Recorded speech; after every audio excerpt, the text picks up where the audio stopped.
করতে লাগলেন, আমার নবী পাক কান্না করতে লাগলেন। এমন সময় তার আব্বা হারেস বলতে লাগলো, বিবি আজকে আমার এই বাচ্চা হয়তো খেলনার জন্য কান্না করে, এই বাচ্চা হয়তো কোন খেলনার জন্য কান্না করে। আম্মা জান হালিমা সেই সময় বলেছিল, স্বামী গো তুমি যাও না, এই বাচ্চার জন্য একটা খেলনা নিয়ে এসো, এই বাচ্চার জন্য একটা পোশাক নিয়ে এসো।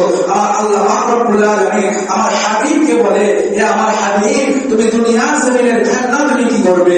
এমন সময় আমার রাসূলের পাক ঘরের ভিতরে যখন রেখে হালিমা যখন বাহিরে আসে, আম্মা জান হালিমা আমার রাসূলের পাককে দোলনাতে শুইয়ে দিলেন। আমার নবীজি দুনিয়ার কোনো খেলনা নিয়ে খেলা করেনি, আমার নবীজি দুনিয়ার কোনো পুতুল দিয়ে খেলা করেনি, আকাশের চাঁদকে নিয়ে আমার নবী খেলা করেছে। জোরে বলেন সুবহানাল্লাহ।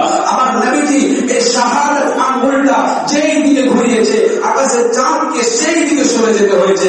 এমনকি আম্মা জান হালিমা এই শুধু ঘটনা নয়, আম্মা জান হালিমা এমন একটা সময় ছিল জঙ্গলের মধ্যে তার সন্তান আব্দুল্লাহ যখন বাচ্চা ছিল, বাম দিকের স্তন দুধ পান করতেন না।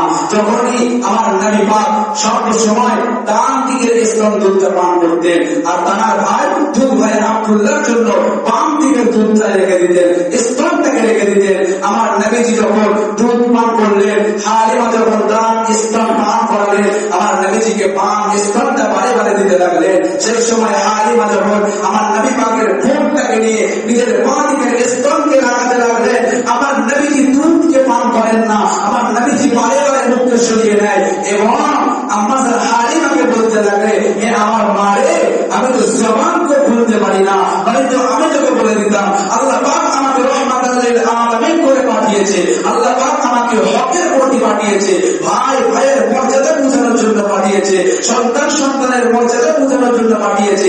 আমি নবী ভাইয়ের হককে মারতে আসিনি, আমি নবী ভাইয়ের হককে বোঝাতে এসেছি।